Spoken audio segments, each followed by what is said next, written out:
My name is Lane and I've got 5 amazing children.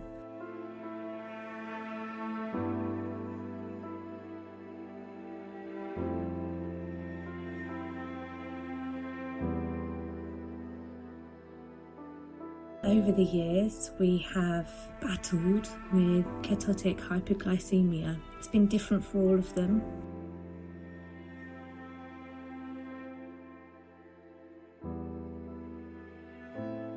With my eldest child, Paige, she used to wake up in the mornings and just be sick.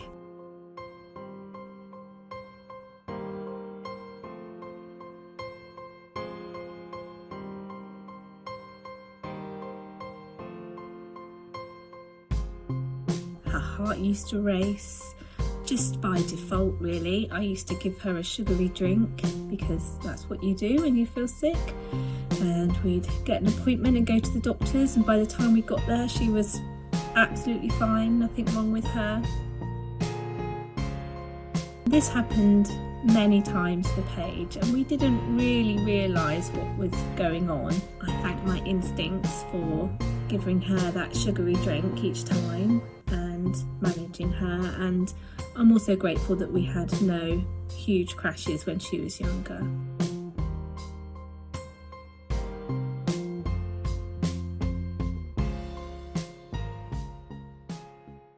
Then when my second child came along, Connie,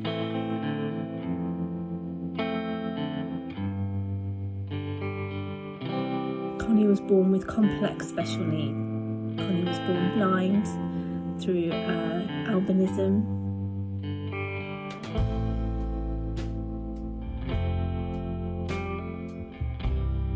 And she was thought to have a syndrome, but it was unsure which syndrome she might have. She later on was found to be autistic, and the syndrome, when she was 10 years old, was found to be Noonan syndrome. Prior to that, Connie wasn't very well all of the time, and when she had episodes of illness, there was one in particular I'm thinking of when she was sort of 5. She had a tummy bug. Everybody else had it 24 hours. Everybody else was much better, and Connie took nearly 2 weeks to recover from that tummy bug. And in hindsight, I think her sugars were probably low, and she spent a good 2 weeks, the majority of that on the sofa, not very much energy. And I was always reassured, oh, it's because she's got these syndromes going on.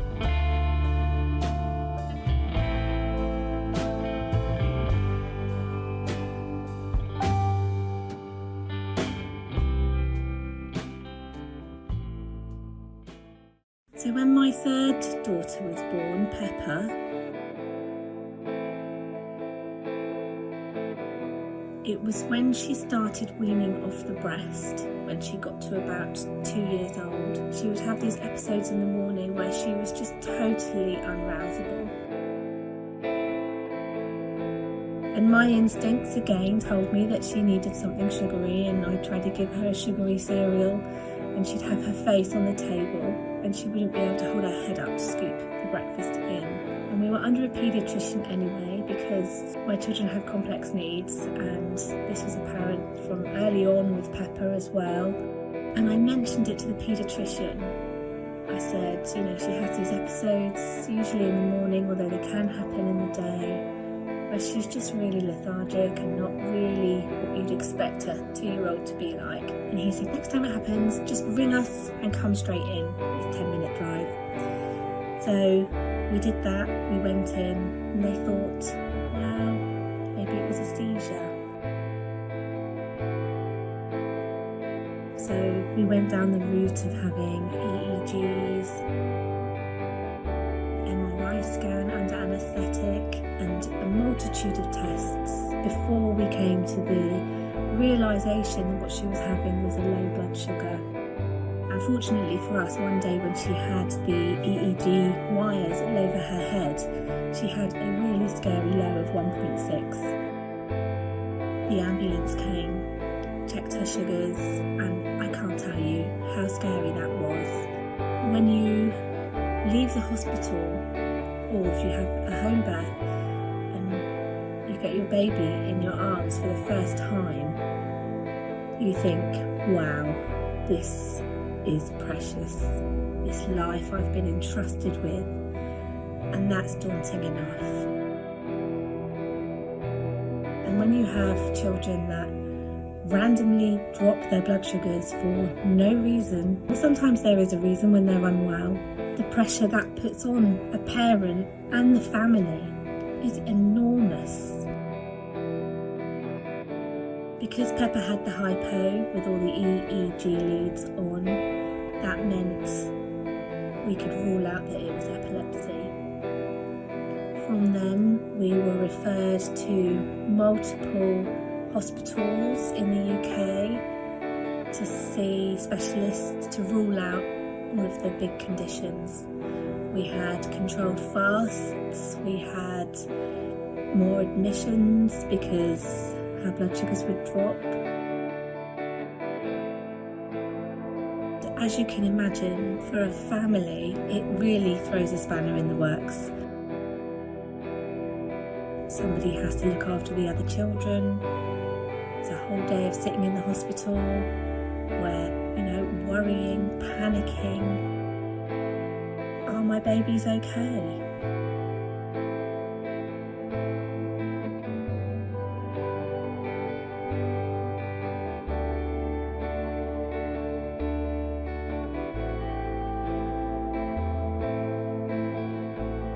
What happened next was I had another baby, and when he started to slow down with the breastfeeding, he was about 18 months, he started having some really scary lows as well.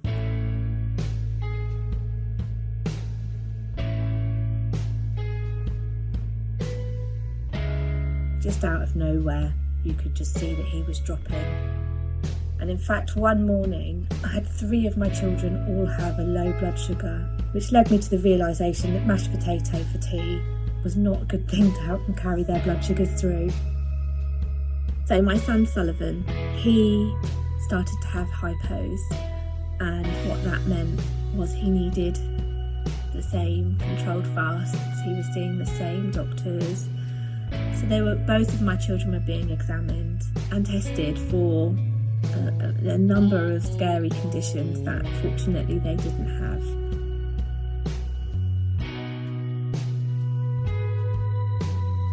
Every time we went into hospital with the children, I'd find that nobody really knew what was going on, and it would be put down to, oh, they're poorly, oh, this, that or the other, and I didn't really feel heard for a long time.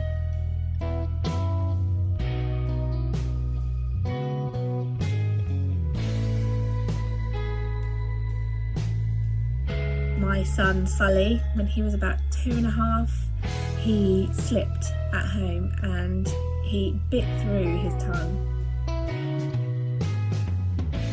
We got an ambulance into A&E because my children have issues with their blood clotting properly as well.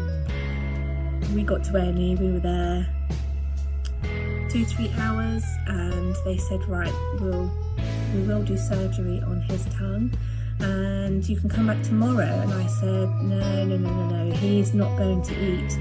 Oh, he can eat this evening. I said, he will not eat and his blood sugars will not maintain. We need to be here. And I had to insist that we were admitted to the ward.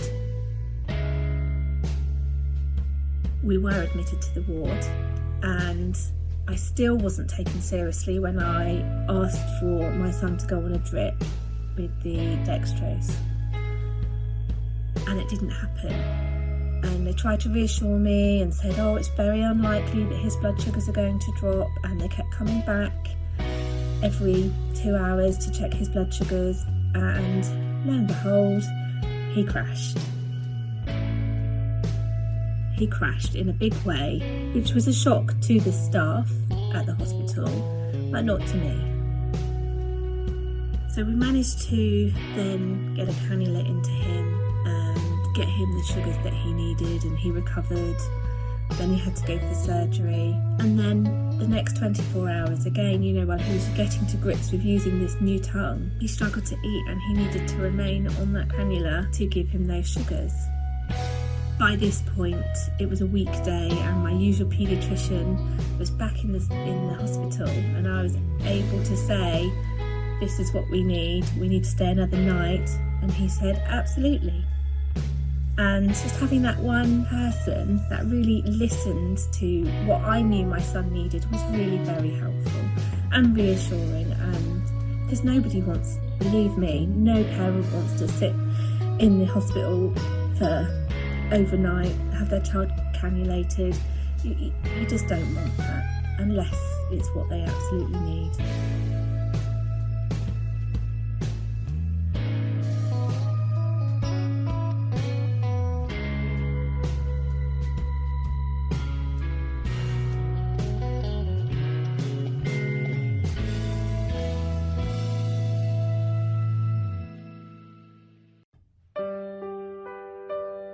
Fast forward to now, I have a 3-year-old daughter called Etta, and we thought we'd escaped the hypos with her. No. Still breastfeeding at the moment, and we're coming to the end of that breastfeeding relationship. So again, it's the third, I feel like it's linked for my children with them coming to the end of their breastfeeding, that they're feeding less at night and I don't have to carry them through. What do you want, Etta? Do you want a boo-boo? So twice now we've had to get ambulances to hospital with Etta where she's crashed silly low, and it's been really scary going right back to the beginning. And I know what I'm doing with my children. I know how to manage the hypos, but just because I can manage her doesn't mean that she doesn't have the right to be looked over by a health professional. So making sure that she was safe was a priority in getting her to the hospital. And now we face her going through the same battery of tests.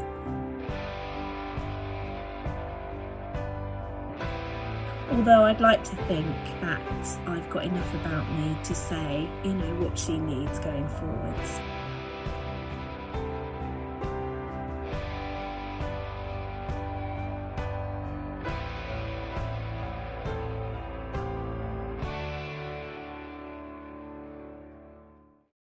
There must be something, a genetic link that means that all 5 of my children have had regular low blood sugar issues and they don't appear to be growing out of it. My children now are Paige, 20. She still gets migraines. She still has episodes of low blood sugar if she doesn't eat in time. I have Connie, who is nearly 16. Last year she had a hypo when we were camping. Connie has had several operations and it's been tricky getting people to understand that she needs her blood sugars looking after. Post-op can be a real problem, especially when also my daughter Connie has giant cell lesions of the mandible. She needs a biopsy of those. And afterwards, after that surgery, her blood sugars kept dropping and she couldn't eat because she was in too much pain with her mouth. Really, really challenging times. This summer, Pepper had a hypo as she was 2.2, and my son, he still has them. Pepper's 13 and Sully's 10, and they both still have hypos. I have to make sure that they eat every couple of hours at a minimum, that they have a good meal in the evening, and this is complicated by the fact that my middle 3 children, Connie, Pepper and Sullivan, all have autism, and they have ARFID, which is avoidant restricted food intake disorder. So it means that we are very limited in what they will eat.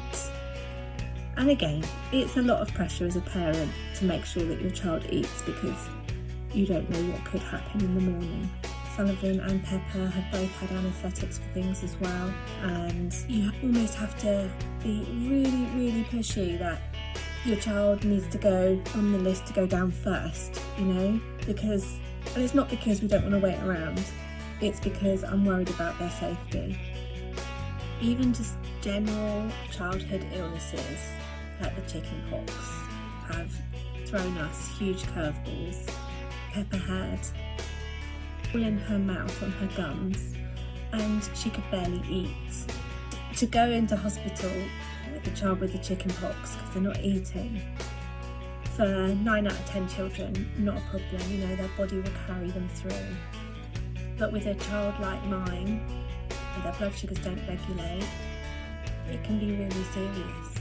There's a photograph of Etta lying on the floor, and it always makes you wonder, when they just drop to the floor like that and fall asleep, somewhere that you think that's not comfortable. The first thought is, are they having low blood sugar?